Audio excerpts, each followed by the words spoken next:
good. Yep, go on. Sorry. So I started doing all these breath works here, clenching all me, and bringing air up into the pineal gland and trying to raise my. I really went really hard into it. I thought, well, it'd be cool to leave your body and all that sort of stuff. And I started getting really sort of angry and frustrated. And then I just had a light bulb. Just just said, I'm not in my body. I'm not here. I'm trying. It's like I've gone back 20 years where I was working on chakras and trying to raise my kundalini. I was in duality, trying to do something externally, and I left being present here as much as I can. And that realization just went flat, and I just dropped even deeper into this. Fantastic. And so I realized, remote viewing and people are clairvoyant. They have these. Jesus apparently healed and remote viewing and all that. Do you have any of them duality powers? Have you ever experienced leaving your body?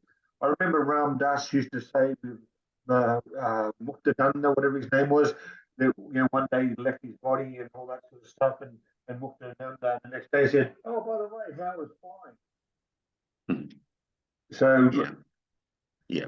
Okay. So look, there's two answers to that, and then we'll come back to me. Yeah.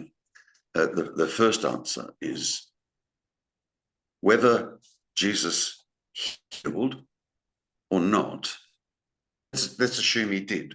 Yeah. And now I'm speaking dualistically. Okay. Dualistically, I'm speaking. Yeah. Let's assume he did. Yeah. God healed people using him as an instrument. He wasn't the only one to heal people. Paul raised people from the dead. There's a lot of people there's a lot of people in the Bible that perform miracles like that. Do you believe that? Lots. Do you believe that? All I'm stating is what's in the Bible. Okay. That's all. Yeah. Do I see? But Muktananda and that had some sort of powers. Like I remember. I understand. He said he started playing some sort of musical instrument, and there was all these people in suits that come to lunch to watch Muktananda and all that. And Ram Dass was just sitting at him in this blissful state, he said. And all of a sudden he raised his head a bit, and then I started doing all these Kundalini dances. And he goes, as soon as they all, men and women, started to get real close to each other and start intimate, Muktananda just lowered his head back down, and everyone started settling down again. Now, what's going on with this? God source using this instrument for power. Is it something that we should also try and do, and try and work out how to do? Like all these things, there's lots of little fragments of the big picture. The fragments are you can have a weak and heal, remote view, raise your pineal gland, and all this bullshit. There's all these things that source could do and use the body to do. I don't think it's important, but if we can do it, why don't we do that? I think the ultimate is to be consciousness and just be that, because that's bliss to me. But we're in this body and we sort of netty it, but really it's a beautiful, powerful instrument. And what can we actually do with it? So the question really there is not what can we actually do with it, but what is God doing with it? Yeah. Yeah, because your question is obviously dualistic, and it's pertaining to duality, and even in the question it implies that a person can do something to achieve something, practice something to achieve something. Yeah. Now, I'm not for a second saying that there aren't people that can do all these things. Yeah.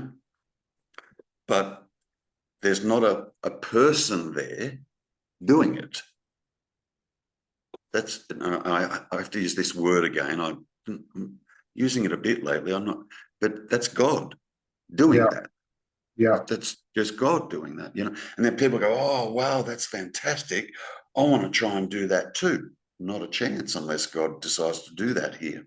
Yeah, right. Not a chance. You can knock yourself out. You can try all you like. But if that's not how God is manifesting through, let's say, you, then that's not it for you.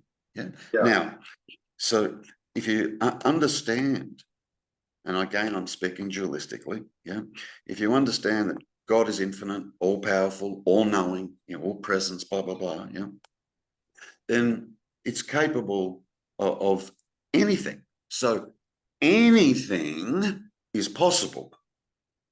Anything is, otherwise we're going to limit the non-dual. Do you understand? Or speaking dualistic, we're going to limit God. Yeah. Yeah. And God God has no limits. There is no limits. Yeah. No limits. Yeah. So anything is possible. Yeah. Right. So, look, let's say, you're a successful business person, you have a family and kids and nice home, and you've got a good business and so on and so forth. And then you've got somebody who's, let's say, I don't know, a drunk on the street, brown paper bag, coat, sleeps on benches or tries to find a warm place to sleep every night, and that person says, I want to be just like Darren. Good luck with that. That's not how you're being manifested. Good luck with that. Yeah. And imagine a person like that trying to become just like you. And I mean, just like you. Yeah. Wouldn't happen. It just wouldn't happen. I'm not saying that people, that people that are in that state, and again, I'm speaking dualistic. I'm not saying that people are in that state can't rise out of that. Yeah. But it wouldn't matter who it was and how far they rose out of that. No one is going to become just like you. Yeah. Yeah. So trying to manifest powers and so on and so forth, unless that's already there and happening, sorry, it's just not how you're functioning. That's just not how you're operating, And it would seem to me that how you've been manifested is to come to know the truth. Yeah. Without any condition on it. You don't care what the outcome of the truth is. You just want to know the truth. And that's how you're manifesting. Yeah. And there are people that can astral travel and so on and so forth. And that's not their motive. Not interested in the truth. They're just interested in this particular way they're functioning. And that's it. Do you know what I mean? Yeah. So the most honorable path, truth. Yeah.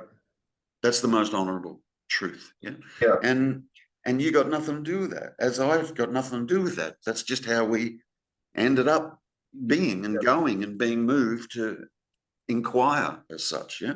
Yeah. And listening to them, Terence, sorry to interrupt you there, but listening to them too, they will talk, I don't know about all of them, the few that I've really listened to, they will talk about, the infinite God source within us, but they talk about it a little bit. I notice that it's something that isn't them. There's not a knowing there. They sort of believe that, It's objective. they're fucking around with raising this and having this, a flash of light happening in their pineal gland and feeling the bliss of God. But that's an experience that comes and goes. But Correct. this is the felt sense of oneness with everything, and it's Correct. It's beautiful to be Correct. that. Huh? Yeah. And that doesn't come and go. Even when we think it's gone, it hasn't. Yeah. That doesn't come and go. Yeah. It's only the thoughts that go, oh, I've lost it. Oh, and all that's happened is thoughts are just busy again. That's all. There's no one there that's lost it. Just thoughts get busy again. And then the thoughts say, oh, I've lost it. The thoughts say that. Yeah. The thoughts didn't even experience it, because this that we're pointing to is experienced in the absence of that. Yeah. Thoughts. Yeah. Or between a thought, or it's understood that this that is being sought is prior to thought, before thoughts. Yeah. Literally, like when you were 6 months old. No thoughts. You haven't learnt language yet, so there's no thoughts because all our thinking is in language, isn't it? Yeah, yeah. You don't think in Chinese, you think in English. So that's the language that you've learned. Thoughts, internal thoughts as such, don't start happening until we learn language. Yeah? So this is what we're constantly pointing to is prior to thought. Yeah. Prior. Yeah. Now, we can't remember prior to thought. Why? Because there was no thoughts yet. Do you understand? That's why we can only remember back so far, Darren. To, you know, some people, honestly, Darren, I've had people sit here with me and say, the earliest memory I can recall is when I was 9. Wow. I was going to say 4 or 5. Yeah, I know. And I go, wow, I can remember when I was 18 months old. Oh, wow. Actually, that's not. I've got a vision, or it's more a sensation than anything else, of suckling on my mum's breast. It's kind of it's an image, like I can see the breast and my mouth's around it. Yeah. But there's no words attached to that. It's just a vision. Do you understand? Yeah. But some people, man, they can't remember. 9. I go, wow, that's like, because the technique that I use, on some people when I say, what's your earliest memory? And I'm expecting most people to say around 2 or 3. I mean, 4, maybe, you know what I mean? But when somebody says 9 years of age is the earliest memory, it's difficult for me to say that, well, you started at 9 years of age when you learnt language. Because they learnt language way before that. There's just no recall. There's literally just no recall of being 6 or 5 or 7 or. That's amazing in and of itself, I think. Incredible. Yeah. Just depending on whom I speak to as to how I approach them and what the memory recall is and so on and so forth, as to what pointers I'll use. The pointer you began when you started to learn language. I can't use that on a 9-year-old. Or someone that has a memory, the earliest memory of a 9-year-old. I can't use that. So I go, oh shit, okay.